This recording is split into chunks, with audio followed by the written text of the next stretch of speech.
മസ്ജിദ്.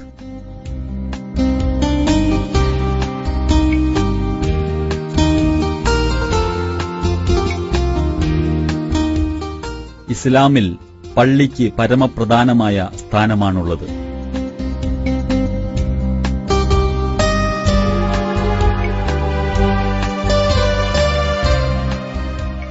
സാഷ്ടാംഗം നമിക്കുന്ന സ്ഥലം എന്ന അർത്ഥമുള്ള മസ്ജിദ് എന്ന പദമാണ് അറബിയിൽ ഉപയോഗിക്കുന്നത്.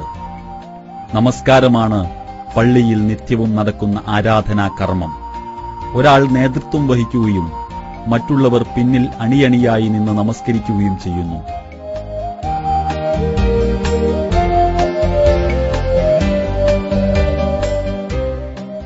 നേതാവ് അഥവാ ഇമാം നിൽക്കുന്ന സ്ഥലം മിഹ്റാബ് എന്നറിയപ്പെടുന്നു.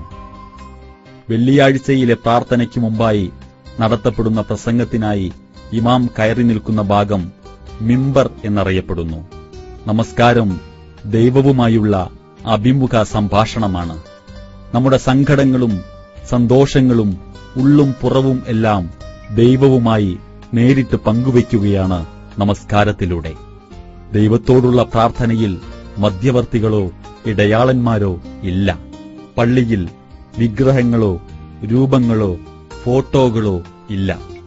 ഒരു ദിവസം 5 നേരങ്ങളിൽ നമസ്കാരമുണ്ട്.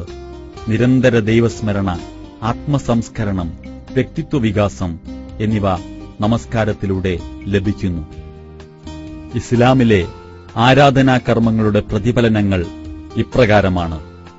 5 നേരത്തെ നമസ്കാരം ആത്മാവിന്റെ 5 നേരങ്ങളിലെ ശുദ്ധീകരണ പ്രക്രിയയാണ്. ഒരു മാസത്തെ വ്രതാനുഷ്ഠാനം വർഷത്തിൽ ഒരിക്കലുള്ള ആത്മശുദ്ധീകരണമാണ്. സകാത്ത് സമ്പത്തിന്റെ ശുദ്ധീകരണത്തിലൂടെയുള്ള ആത്മാവിന്റെ സംസ്കരണമാണ്. ശൈശവ പ്രകൃതിയിലേക്ക് മടങ്ങി ആത്മാവിന്റെ തനിമയും ശുദ്ധിയും വീണ്ടെടുക്കുന്ന പ്രക്രിയയത്രേ ഹജ്ജ്. ചുരുക്കത്തിൽ ഇസ്ലാമിലെ ആരാധനാകർമ്മങ്ങൾ മനുഷ്യരെ സംസ്കരിച്ച് സൽസ്വഭാവികളും സൽഗുണസമ്പന്നരുമാക്കി വളർത്തിയെടുക്കുന്നു. അതോടൊപ്പം ഇസ്ലാമിലെ സമ്പൂർണ്ണ ജീവിത വ്യവസ്ഥകൾ ഉൾക്കൊണ്ട് ജീവിക്കാനുള്ള ആർജവവും എനർജിയും പകർന്നു നൽകുന്നു.